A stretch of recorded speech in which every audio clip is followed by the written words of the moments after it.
Hello and welcome to the Be Formless Flow Driven CEO podcast, where we are reshaping life, leadership and business from the inside out. And today I'm welcoming locally to the show, Edward Teddy McGill. Welcome to the show, Teddy. Hi, Bay. How are you? Good. How are you? I love your rings, by the way. I forgot to say to you before, you've got them. Can you please show? I've got two on. I've hidden all my others because I generally go overboard and I wanted to minimize the jewelry. But yeah, these ones both have meaning, so I'll go into them. Sure. I love it. I love it. Sydney based, so close by. Yeah, I just moved actually. I'm on the Gold Coast now. On the Gold Coast, sorry, you did say that. So yeah, that's why you've got that beautiful tan going on. And how is it up in the Goldie? Are you liking living up there? Yeah, it's amazing. I love it. Completely, not totally different lifestyle. I grew up on the northern beaches in Sydney, so it is still similar, but it's just a bit more get up and go here, which I like. 4 a.m. Yeah, runs and there's 500 other people out, which is great. I know. And a big hello to the listeners as well. There's probably a lot of people from around the world that listen and have not been to the Gold Coast. It is a beautiful place of Australia. So I've thought about getting up there myself over this winter. So you never know, we might catch up in It's person. flooded currently, so just hold off for a week or two. All right, I will. Thank you.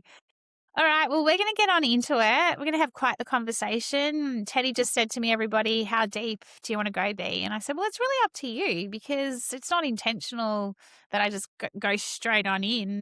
But I think it's important that we get to just free flow, talk, chat, whatever comes up for us. So I'm excited to have you on the show. So let's get into it. Teddy, you are a healthcare technology innovator and an entrepreneur. I would say a serial entrepreneur, actually. You have a path and it was into preventative healthcare, and it didn't begin inside the medical system. It emerged through personal transformation, self-exploration, and a growing belief that people have become increasingly disconnected from their own health. I say disconnected from your own health and also your soul, don't you think? 100%. I always say that, yeah, woo-woo and science is very, very connected. So you've got to connect the both to make sure everything works. I agree. And I'm going to get this wrong, Teddy. You were the founder of Bio, Bio yeah, or bio, BioVate. BioV8. I was about to say BioVate. And you built one of Australia's leading human optimization clinics focused on recovery, cognitive performance, longevity, and proactive well-being. However, aside from that, beneath the technology treatments and growth sits a much deeper tension for you. And that is the gap between reactive healthcare systems and people wanting to feel more empowered inside their own lives and bodies. And that perspective has been shaped through your entrepreneurship, your healing, and years spent traveling the world. And it's experiences like that have challenged conventional ideas around performance, wellness, and what it actually means to feel well. So right now, through ventures including you're the CEO and co-founder of MediHealthcare, and you are the CEO and founder of SEVYN CLUB, and if SEVYN is 7 with a Y, you do love to kind of play around with the wording of yeah, branding, don't because you? we've got Uh, pillars of aging. So it was a little play on, but the oh, EV is obviously taken by Telly. So we put the Y in you. yeah, I like it. I like it. You're now exploring how healthcare can become more human, preventative, and accessible without losing the depth of individual care in the process. When you booked in for the pod and I asked you what's one unique insight or lived experience when it comes to reshaping life, leadership, and/or business, you said major player in the preventive health space. I've had a big self-growth and healing journey, traveling the world with a larger-than-life attitude. Let's start there. Okay. Larger-than-life attitude. Tell us a bit about Well, that. I was always like, I don't like the term ADHD because it's thrown around so much, but when I was prescribed I was tested for everything when I was like 4 years old. Like, am I deaf? Am I maybe blind? Does he have, some extra chromosome, everything? And then they came up with, okay, he's got ADHD, but not the type where you're a bit more energetic. I was putting in Superman costumes and jumping off my roof and breaking my arms kind of thing. So I always had that extreme energy that was very hard to handle. And in this typical school system, I did move around schools. We'll put that politely, a fair bit. And it was just never any conventional education never sat with me. I was just bored all the time. Yeah. And then I thought maybe I'm done. But I was always really, really fascinated with certain things. And then I'd get hyper focused. And then I'd come home and I'd talk for hours about the most pointless subject that I've decided to learn. So I guess from a young age, I've always been fascinated with certain things, and then I just get caught in this funnel and I just go absolutely mad for it. And then so I guess with that extra energy, I came out of school and I went, okay, off I go. And I went on a 6-week trip to Peru and I came back 2 years later. I just went, you know what? I'm just having too much fun. And then I came back for a couple of months and then moved to Europe for a year and moved around there. And I just loved, as an 18-year-old, I mean, it's scary to think, I'm about to in say. 2004, I was going to favelas and, going to all these really crazy experience. But I mean, I just had full impulse and no thought of consequence. So, and I loved every minute of it. I went and stayed in the Amazon jungle with a tribe when I was 18. I Oh did my all these gosh. really crazy things that, no one really thinks to do. And I think that's what shaped me. And I just got a lot of life experience very early on because I saw so Mm, much of the world as mm. a teenager. So you look at teenagers now and it's straight into study and, there's all of Yeah. this and there was no I mean, I had for the 3 years, I had 2 digital, disposable cameras. I've got 44 photos from a twist and flick from 3 years. It's not like taking a photo of your food and everything like that. It's like, No. what is this pivotal moment? And it was generally like after 10 beers with a random stranger that you'd never met in a random place, and you go, "I don't even know what this photo is or where it is or how," like but yeah, that was it back in the day. It was really about just exploration and just putting yourself into different cultures and experiences. And I think that's what really gave me a zest for life, if that makes sense. And, Yeah, I just totally. I just wanted to continue experiencing new things all the time. Were you soul searching then? Like, did you feel like you were on a mission? Like, in terms of, were you running away from something? Were you chasing something? Or was it just that you were like, oh, the world is so massive, it's so big, I just want to explore, explore, explore? Like, Yeah.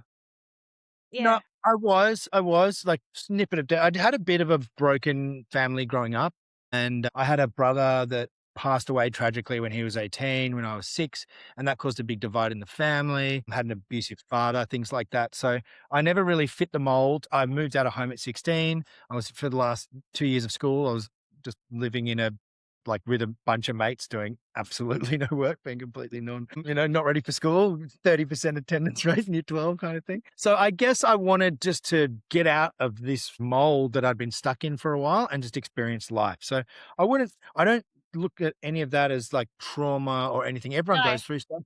Yeah, It's just, this was my upbringing and that was it. And I don't feel bad it's completely indifferent. It just gave me more of a zest to get out of there.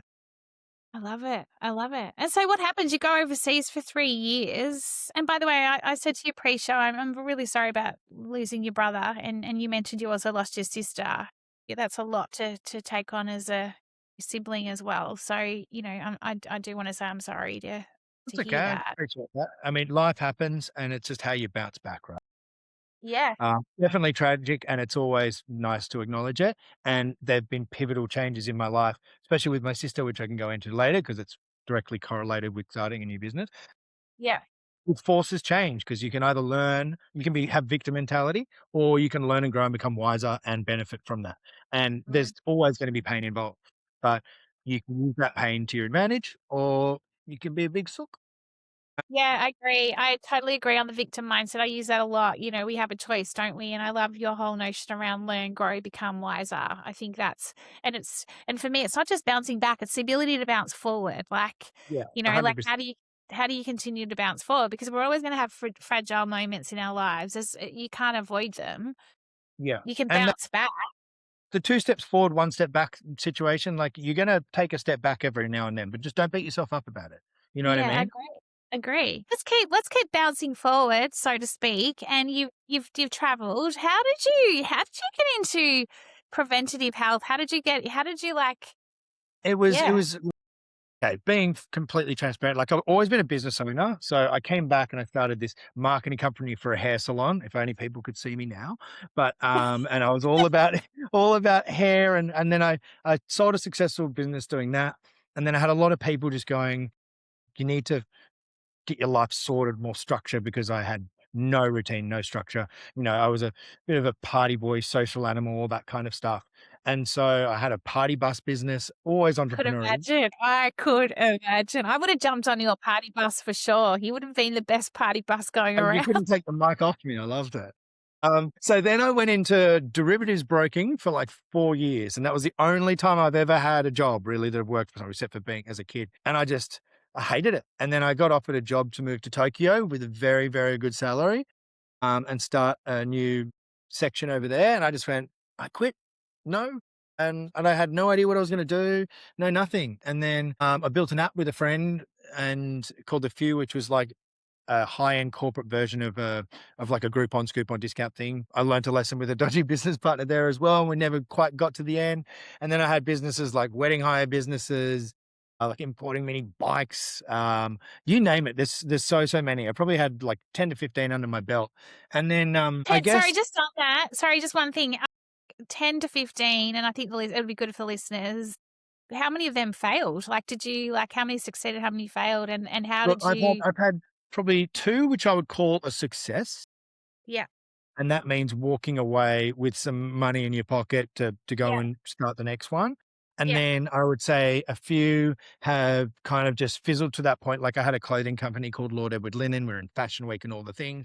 But I mean, I like putting on clothes, but I don't know how to design them. Right. And so I got into the thick of this business and I'm like, why am I designing women's clothes? Like I have no idea what I'm doing. I just saw a gap because linen, which when I was traveling to Portugal, it was all there and no one was wearing any linen here. And it was right yeah. before linen was a big thing. And then so I got into that. With that, it was making good Yeah. money, all the things, but I just had no interest. So I just shut it down and moved on. So I've had a few businesses like that where, I was pulling a salary from it. I was working, but it just didn't excite me.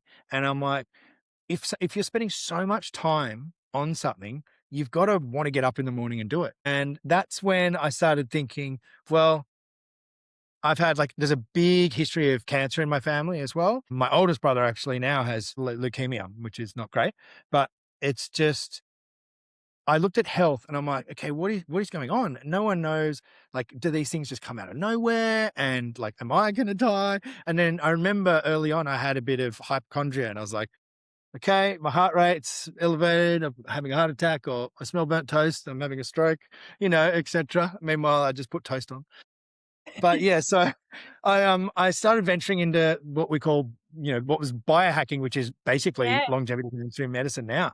So I started experimenting on myself and I looked at everything very clinically. Not at the start, I just went, okay, this is what everything's pushing down your throat. So stuff all of that.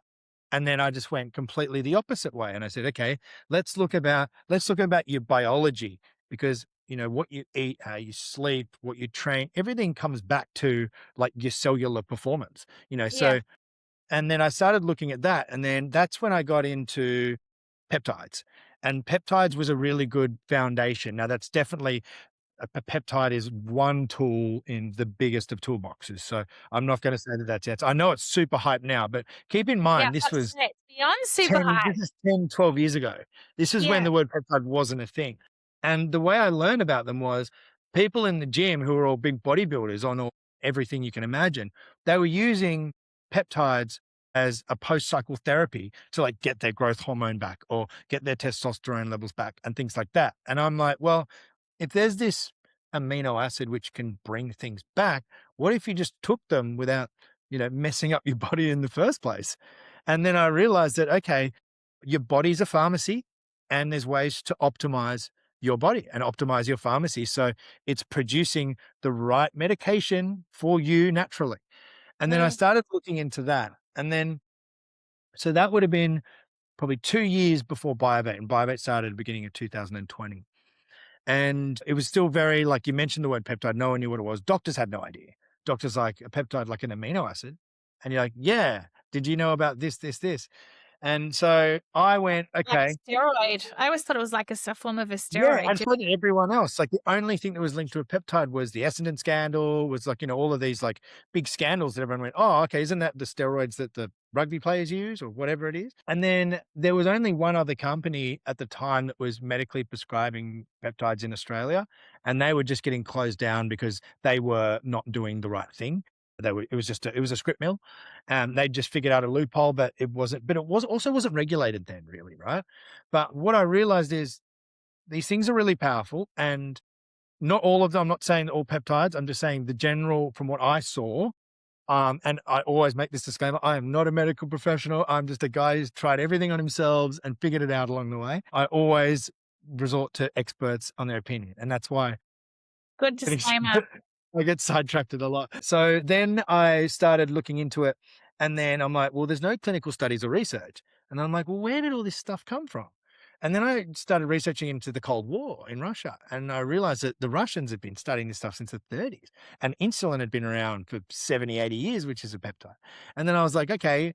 So I started translating research papers from Russian and I started looking and they were all over it. And I'm like, why is this not mainstream medicine? And why is none of the West, why is Russia not even kept a secret? Just no one could be bothered to translate the literature. And so I started looking at Dr. Cavinson and started looking at bioregulators, which are just 1 to 2 amino acid, really short amino acid chain, which target specific organs and systems and glands in the body to help upregulate or downregulate. Like you've got a thyroid bioregulator. If you've got an overactive thyroid, it downregulates it. If you've got underactive, it upregulates it. Yeah. And I'm like, this stuff is pretty cool. And then so I was like, well, how can we get this into Australia and prescribe it? And then so went along the journey of research, and then basically gave all the doctors the information that they need. We got a really, really good head doctor, Dr. Teddy McGill, and he was quite passionate about the space as well. Had another co-founder. He was very business minded, legal compliance kind of stuff. And I was the guy who was just product knowledge, marketing, partnerships, All of scaling the that. business. Yeah. And then so we got lucky in the fact that it was COVID times. Telehealth was a thing. So it was a Yeah. very good timing in the market. And so it was completely fine because before that, if you had an online telehealth clinic to do peptides, then you'd be shut down straight away. But we were very careful. But my biggest thing was, and it still is now, it's about education. And it's about the reason why I hate all these influencers and now that peptides are mainstream is because you've got every gym bro just go and take this dosage, rah, rah, rah, rah. It's still a medical prescription Yeah. medication, right? So Yeah. yes, there's so much hype, but it's also so unregulated. And I was taking a whole bunch of stuff from China, which I was importing, and I got pulmonary hypertension, which is like basically big blood pressure of the lungs. And I'm like, and my wife at the time was like, I told you so. These things are terrible. I'm like, it's probably just not what it says it is because all the literature says otherwise. So I don't believe it. So we started getting it in Australia. We built the business. We scaled to 150,000 members over 6 years. The whole point was if someone wanted to talk to me, I'd pick up the phone. That was my motto. Like, even though we had a staff of 30 at one point, I was like, if you want to talk to me, I will spend some time talking to you. And I just realized that service was everything because the reason why it's not out there is because no one knows about it. Yeah. So very, very focused on just educating people on the biology and just from yourself, from a cellular perspective, rather than, you want to get fit and shredded, be in a calorie deficit and lose this, or, there's just so many different parts of health and everything comes into play. So, Great. So share with us in the audience what because peptides, like you've talked about it from a male perspective. What does it do for women? Like, what can it do for, what can it do on a cellular body level for in general or to your biology? well, all they are, it's an amino acid, which essentially signals a receptor to upregulate. So there's two components. If something's not firing correctly, think about like a damaged piece of string being a connecting signal. It'll just sharpen it up and send a proper signal. Now, there's a lot of factors there. If your receptors aren't primed, the peptide won't work. And a lot of people who don't get results, it might be because your body's not in a state to receive this amino acid to do the right thing. But even if you look at gym supplements, they're amino acids. And if you look at hormones, they're just long amino acids. 0 to 50 molecules is a peptide, 50 to 100 is a protein. So it's just a chain of amino acids. You've got hundreds of thousands in your body right now, as do I. So all it is, it's targeting those specific signalers and receptors in your body to upregulate and perform better. Easy. There And you it's the go. same for men. Yeah, right. Okay, interesting. Because creatine's like a big one at the moment too, and I've been on the creatine for years, and all of a sudden creatine's like becoming super high. But are you on creatine? Are you on creatine? And it's like, Been there's around so many. forever.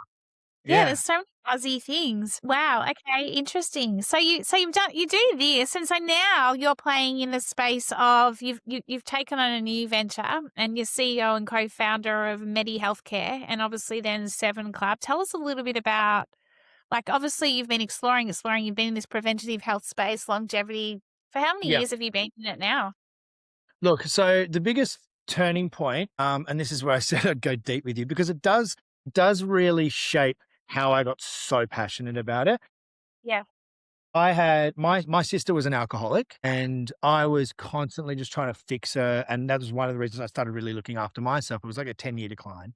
And I was spending all my money on it, ignoring my wife at the time and just focusing on my sister. And then I found my sister passed away. And then off the back of that, because I was ignoring and neglecting my marriage, my wife left me.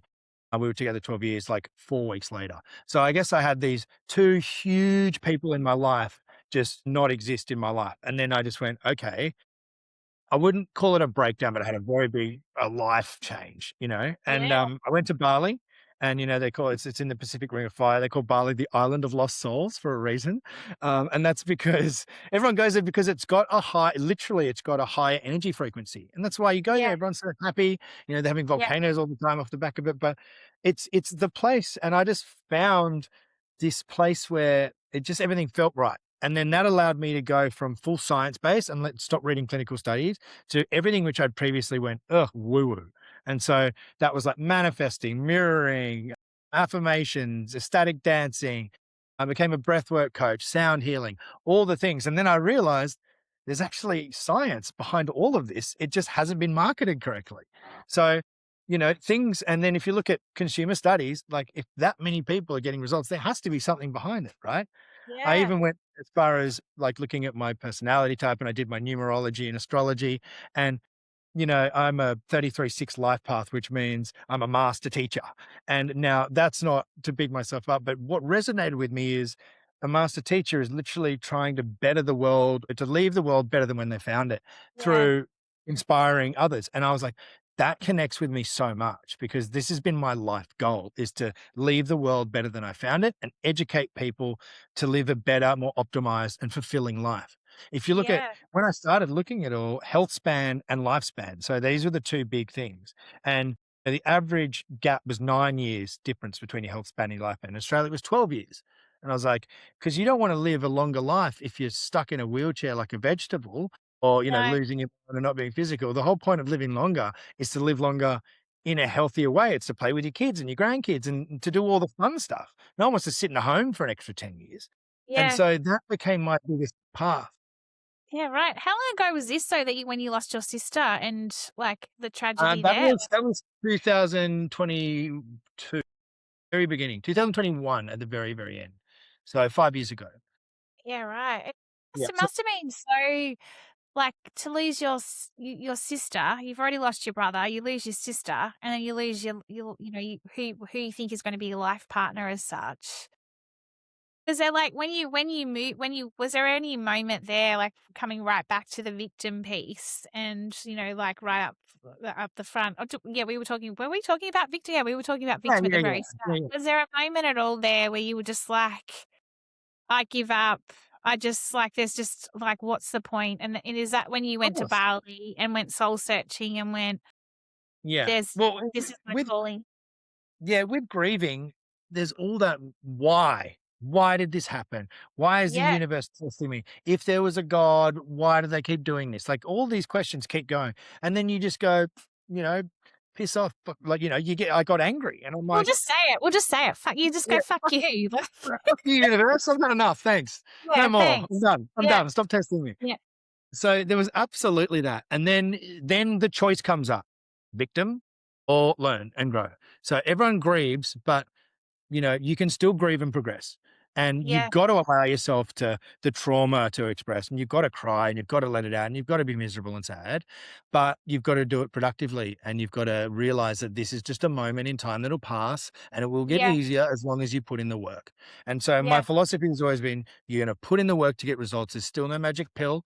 I mean, science is getting closer to it, but the magic pill, if you just took something and you're like, perfect in every way, you lose the enjoyment of the journey. And I think the journey is the most important part, and Good that's the one, most rewarding see? part. You lose the enjoyment of the journey. That's a Yeah. really good one because the journey is not always enjoyable, and No, it's but the learning journey is how to like, enjoy it, isn't it?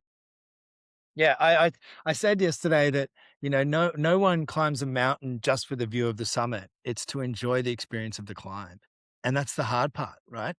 Yeah. Yeah. Yeah. Tell us then, you're in Bali, you're soul searching, you're now putting science, clinical, all the clinical study you've been doing, even back to the Cold War, which is fascinating in itself that I just could imagine you going down that rabbit hole. And then you come across this other part of like spirituality, universe, all that sort of stuff, and putting the two together. How have you then come into the space you're in terms of, you said SEVYN CLUB is, there's a bit of a story to that, so I'm intrigued. And then Medi Healthcare. You've had your previous business, Yeah. like So was I guess these are very separate now. So yeah, no, I they understand that. But like you had this previous business and then you've kind of had this tragedy, well, not kind of, you've had like a huge life moment happen. And now you're in this new venture, two new venture space. Tell us a little bit about that. So briefly on Seven, it's just an education platform. We've got courses, community. I want to build up a community where people can do a course if they want, chat to someone who knows a bit more about them, look at research papers, look at podcasts. It's going to be just a one-stop shop for people to learn about their own health. And we keep them accountable, like a Strava app where you can go in and say, okay, everyone, do 10,000 steps today and you get extra points. It's gamified. Get 8 hours sleep, increase your heart rate variability. Because your heart rate variability, there's all these measures Yeah. that doctors don't measure, like heart rate variability, which is talking about the heart. And the heart is 60,000 neurons, and it's, you know, was it 60 times more stronger than the brain in its energetic output. And like your energetic field is your heart signal. And you look at that. So your heart sends more signals to your brain than your brain does. So leading with your heart, I'm all about it. Now, Yes, this same, soulfully. platform, it's just to give people a really, it's, $30 a month, and it just gives you all this information. And then you've got options to get personalized coaching through our coaches and things like that. So it's just about learning about your biology. So it's learning to read your biology. But what's happening in today is everyone gets thrown so many diagnostics. You can get your DNA done, your DEXA scans. Everyone went through the methylation process, all your detailed pathology. They give you all of this data and say, go and do everything. And everyone gets a big bit of paper. They throw it out the window. They last 2 weeks and they go back to normal life. So it's about really small incremental change. And it's about finding someone's baseline and then going, where do we start? Because you may be trying to do these peptides and all this stuff, but if all the low hanging fruit's off, if your sleep's wrong, if your cortisol levels are high because you're stressed all the time, and there's reasoning behind all of that. But there's really simple fixes. We can change people's timing of their meals or timing of their workouts or when they're productive during the day, or even like towards different phenotypes. Some may need to drink more water from your bio. Like it's just the tiniest little things that make the biggest change. Yeah, totally. Before going medical, I want to say, well, try this first and just check, because you've got your Brian Johnsons who are spending $3 million a year. And there's some Wow. guy that's just come out, I can't remember his name, but he spends 20 grand a year and he does next to nothing, but it's all about healthy eating, healthy living and sleeping. And he's reversed his biological age more than Brian Johnson. And then it's like, well, there you go. So, if it's not all Crazy, about isn't the it? level. It's Yeah, ridiculous. and is your sister has she been part of informing, has she been part of the SEVYN, setting up SEVYN? Like, is that part of your, at all? Like, has your sister influenced that? Your sister's passing, has she influenced any No, of no. I mean, look, she just gave me a kick up the bum not to let substance and misery. She was like, with the utmost respect to her, I love her to bits, but she was a victim mentality from our Yeah, okay. upbringing. Yeah. She never got past it. So Yeah. that was her, and it's not me. Respect and loved her massively. It definitely played a part in picking myself up and doing better. So it was a big Yeah. part of my personal growth.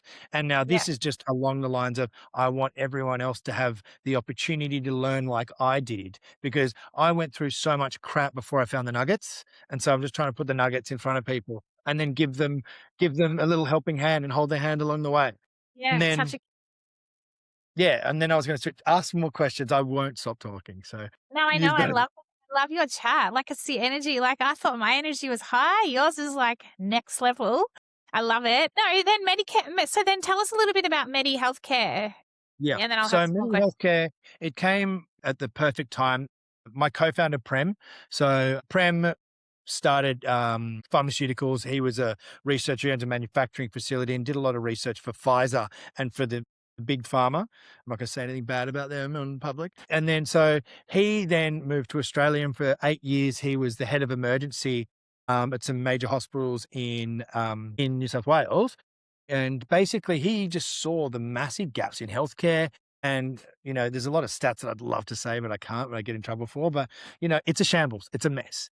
And he kept seeing that. And so for the last 5 years, he's been building this fully integrative native system, which is patient first, but also optimizes all the data. So no matter if you've had a GP 5 years ago, you go into a specialist, you've been to this hospital, all the data's under one place. And then through AI analytics and things like that, we can actually look at the biomarker patterns. Because if you look at pathology as an example, and it's the baseline that everyone looks at, every pathology lab has different norms. So what's in the green for one is completely not, there's big differences in markers. So on top of that, your average between the 99-year-old, the 4-year-old, the people with cancer, the people who are super healthy and athletes. So normal and green shouldn't be your baseline. It shouldn't be, Mm, okay, this is normal. If you're a 20-year-old super fit dude and you're on the cusp of green, that's like the same as some old bloke, who's not producing any of his natural hormones or anything. So it's about getting specific. And Prem built this fully integrative system where everything's under the one belt. So the problem with the healthcare now is you've got old school legacy systems. Like if I want to send some info from one GP to another, sometimes they use a fax machine. Like it's ridiculous. yeah. I was And then listening you've got, to a podcast yesterday. Oprah Winfrey's interviewing the founders of Claude, and they were talking. There was one segment on there about this very conversation we're having right now, I should say. Yeah, well, AI plays such an integral part because yeah, what used to take 10 years of research now happens in a day because AI can just gather all that data. yeah, I've got my Claude working right absolutely. now next to me. It's great, but you've got to use it to your advantage. And to be honest, people, if you don't get on the bandwagon, you're just going to be left behind. I agree. I It's agree. it's it's get on. There's no like, it'll go away. It's not going away. There's a lot of No, benefits to it, but yeah, get on the bandwagon, people. yeah, totally. Yeah, Prem came to me and he said, "Look, it was just after I'd finished with Biovate, and he said, I need someone to scale the business because he's very tech. He's seen all the gaps and he's built the tech. We're about 2 months away from launch, but he didn't know from anything about how to scale it as a business. And that's where I came in. Now it's a big gap for me because preventative health's a lot different and you have very different conversations to reactive healthcare. And then on top of that, even when I'm talking to doctors, even with the reputation that I've got, and I've got quite a good one because I love a deep dive research to go head to head with people before I chat. I wouldn't even want to argue with you on research. You'd just be like, well, like, I feel like you'd always come back with one up. You'd be one upping I mean, to continue, I've in got the best no, possible way.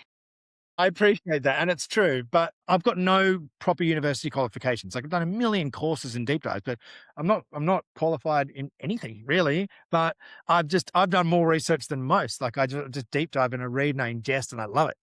So this is reactive in sick care, but it's about optimizing it so people know what medication they're on. Like there was a Yeah, study done, like a third of people that were in hospital had no idea why they were there. And then 2/3 of people didn't know what medication they were on or why they were on it. And to give you an example of that, which I mentioned earlier, I had a lovely friend shoot me in the eye with a Nerf gun in February. And as you can see from my eyes, this one is blind and the other one is not. And so on the back of that, they gave me this medication, and normally I would just straight onto the bandwagon read it, but I was in all sorts and I just started necking these pills that they were giving me. I was on 10 different eye drops and then I just felt horrible. And then I Googled it and I'm like, this thing dehydrates your whole body. And then I went and got a blood test without them and my kidney function had gone from 98% to 40%. And that's bad. And I went yes, back really. to the hospital and I'm like, fuck. And they're like, oh yeah, it'll do that. I'm like, maybe tell me that before I've got to do all of this rehab to my body now. So, and then they told me I was going to get my sight back. I got back to about 50%. And the second I put on a pair of glasses, it adjusted and then it just started deteriorating. So when I wear a pair of glasses, this is my 4th set in 8 weeks, it just deteriorates again and it becomes invisible. So now I can see with the glasses on, but I still can't read writing. Yeah, And it's this is nuts. just a giant magnifying glass, and this is just glass. Yeah, So I'm nuts. actually gonna do some stem cells, which I can't go into, but yeah, I'm trying everything at the moment, so we'll Good see on how we go. you. Okay, I've got a few questions for you, and then I'll let you get back to the rest of your day.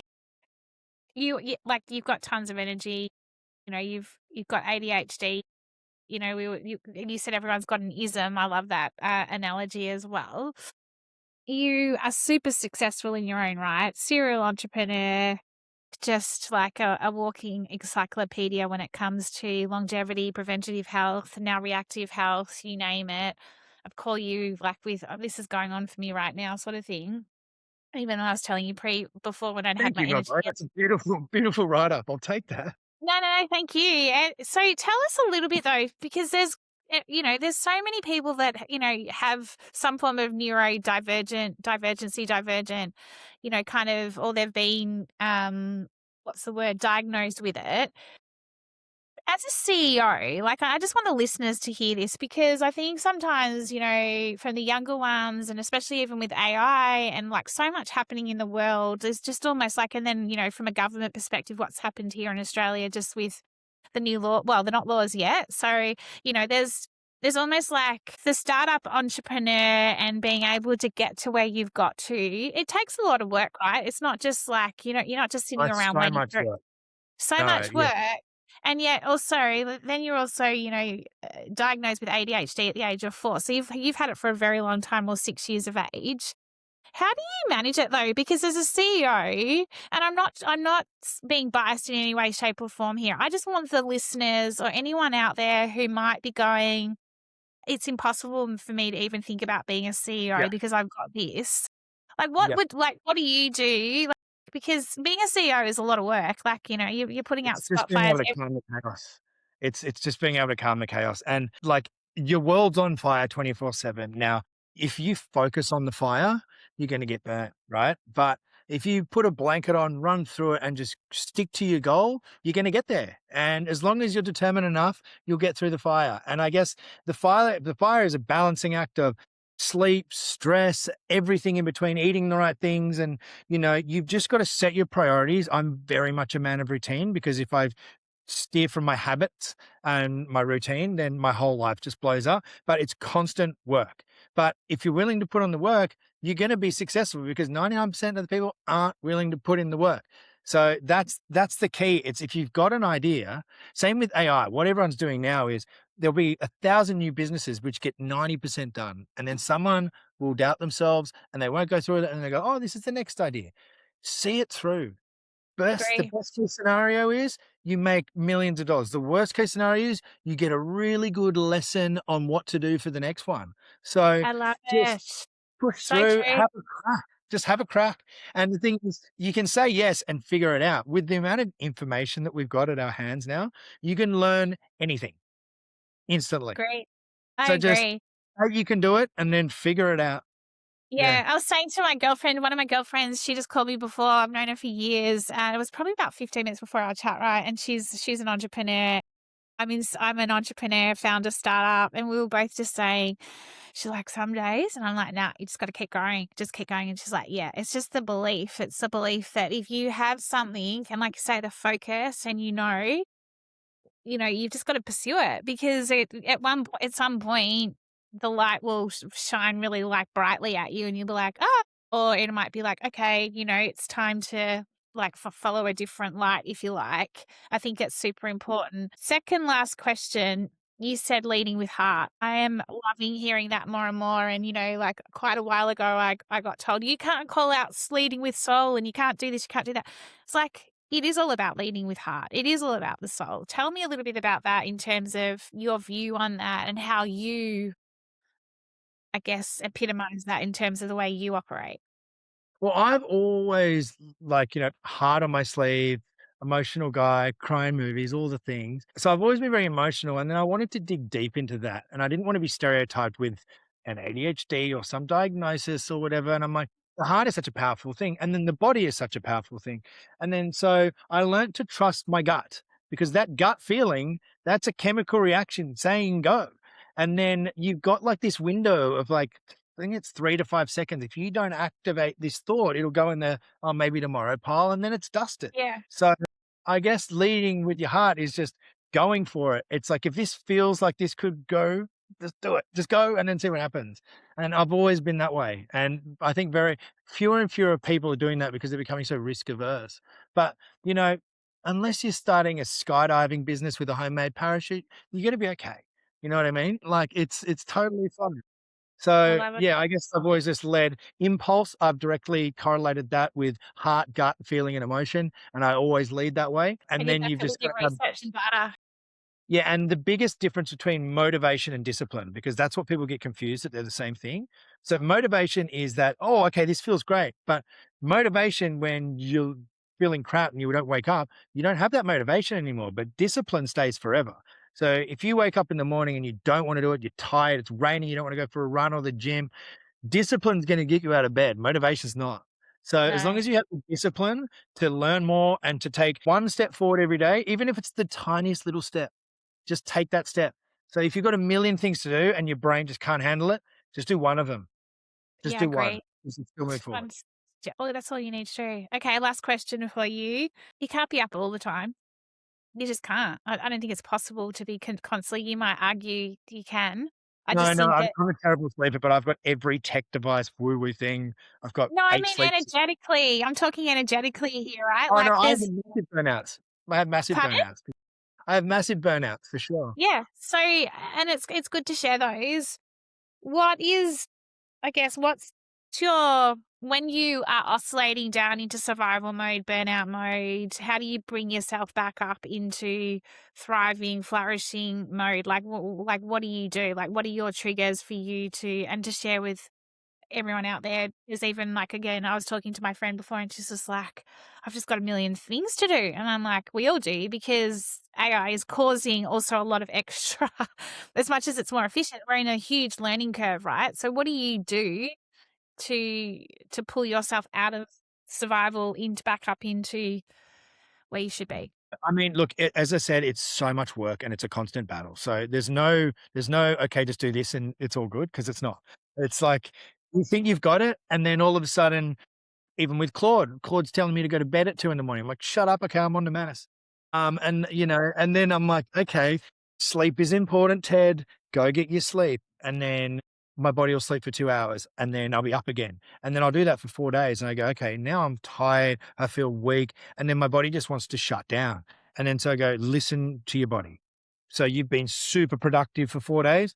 Give yourself 1 or 2 days where you just need to get the tiniest little bit done. And I listen to it and I'll fall asleep and I might sleep for a whole day, you know, and I do that. And I'd say once a month, I might have a weekend where I sleep for 48 hours because I know my body needs it. So it's just it's a balancing act. Everything's a balance. So when I feel burnt out, I listen to my body. I do the most minimal thing to keep progressing without stopping. So if that makes sense. So I've set myself micro tasks instead of So when major you're, ones. And when I'm on yes, fire, I set a million. yeah. Yeah. So when you are feeling at your worst, that's when you just do the most minimal thing, but it's taking that one step forward. Yeah. I learned Oh not to push. gosh. Yeah. So Sorry, don't what go were to you the gonna say? gym. I said, don't go to the gym. Don't do any of those things. Push Do yourself nothing. in a business perspective. Just, I mean, you can sit in a sauna or an ice bath and just sleep in bed. Just go put on Netflix. Just Yeah, do reset. nothing. Your body Yeah, needs it. I agree. I agree. I agree. Oh my gosh, we could keep going. Here we are again, completely in flow. 45 minutes later, I said to you, we'll just chat for 35. Like, I'm just like, it's been such a great conversation. Eddie, tell us, how do Such we a find out pleasure more? to talk to you. It's been great. Pardon? I said, you're such a pleasure to talk to. It's been great. Your smile is infectious. It's very hard Oh, not to talk. thank you. I got told a while ago, you need to smile more on camera. I'm like, I do smile. Like, what are you talking about? Eddie, how do we find out more about you? How do we find out more about MediHealthcare? I know it's launching in Yeah. 2 months' time, so Yeah. So you we've can got register your interest on MediHealthcare.com. You'll see it. We've got a coming soon page. Same with SEVYN Club, which is www.7 with a Y.N.club. Yeah, that's about it. I've tried to stay under the radar a little bit until my businesses are launched. I like to go out with a bang rather than be that guy to, stay under tuned. promise, over deliver. Yeah, I like But it. go check it out. if you get involved early, there's all discounts and things like that. I'm trying to help everyone and change the world one step at a time. All of Yeah, I that love jazz. it. No, you are. You already are. So you're incredible. Thank you so much for coming on the show. When Thank I you met so much you for the other having me. week, I Really knew that we appreciate would it. connect. And so it's been beautiful having you here. And yeah, wishing you all the best with both SEVYN Club and MediHealthcare. So thank you. Thank you so much, B. Love your work. Thank you. Bye.